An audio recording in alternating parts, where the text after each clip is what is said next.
Hello, hello, hello. It is Reverend Black again with another episode of Satanic Mass with Reverend Black. And here, I'm going to shrink down a little bit.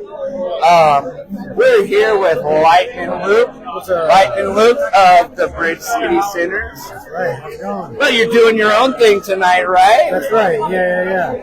So, first of all, I want to say thank you. Appreciate it greatly having me on. Oh, hell yeah. Thanks for having me on. Awesome. And rad show. Thank you. By the way. It was fun. Sounded awesome. Thank you.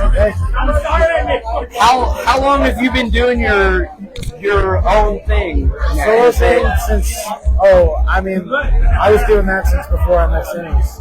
Right on. I've been doing that for a long time. Yeah. Cool.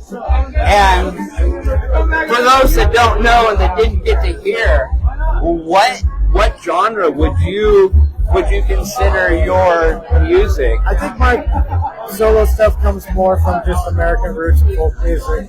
I've heard someone describe it as noir folk, but I think those sorts of labels are, I don't know. Once you get that specific with genres, you're just talking about trying to sell things, and so it's just folk music. I hear you there. Yeah. But it sounded very good. I was blown away. I love that type of music, so which is obviously why I'm here. But so, have you been with the Sinners like the whole time they've been together? Not the entire time, but I was with them. They were a band. I played in Portland with a bunch of different bands as just kind of like a fiddle gun for hire for a little while. Right on. And they were one of the bands that I was playing with. I mean, I was playing with like 15 different bands. And so I played with them a little bit when I had time. Sometimes I didn't. And then when they had a little bit more attention on them, they asked me if I would play with them a little bit more full time. And that was 2017. And I gave you. One second, man. We're on it. It is indeed. Yeah. It's actually right behind you. Yeah. Let's do that later. Play some more music. I mean, Instead of standing here in the corner and talking to a person. I will do that after the talk. Yeah, play some music. Sorry. I love it. No, that's perfect.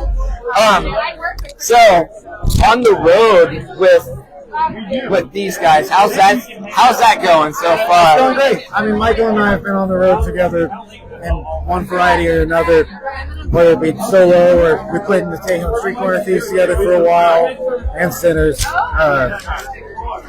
So he and I have been, we know how to be on the road together for sure. And it's been great having Chris with us as well too. Fantastic, awesome.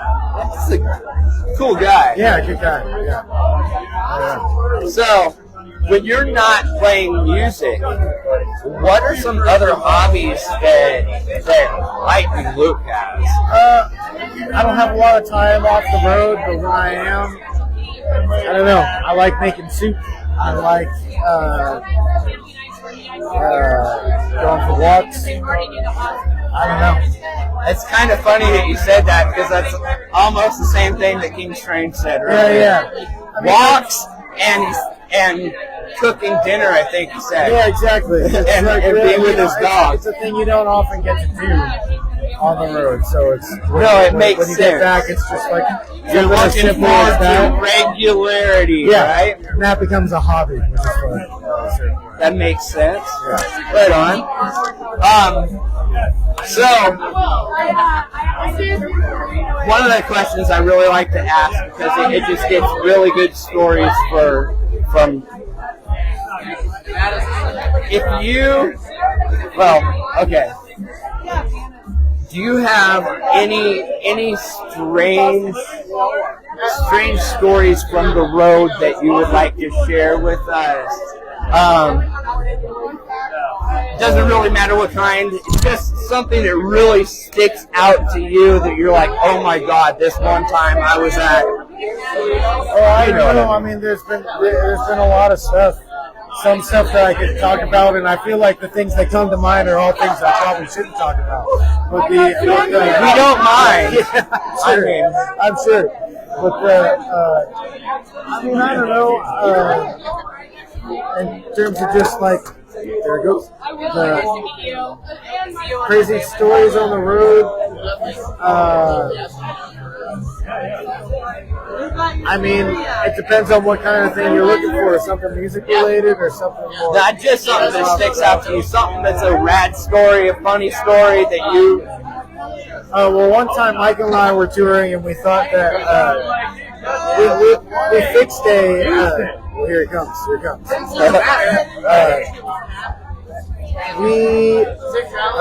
broke down and thought that.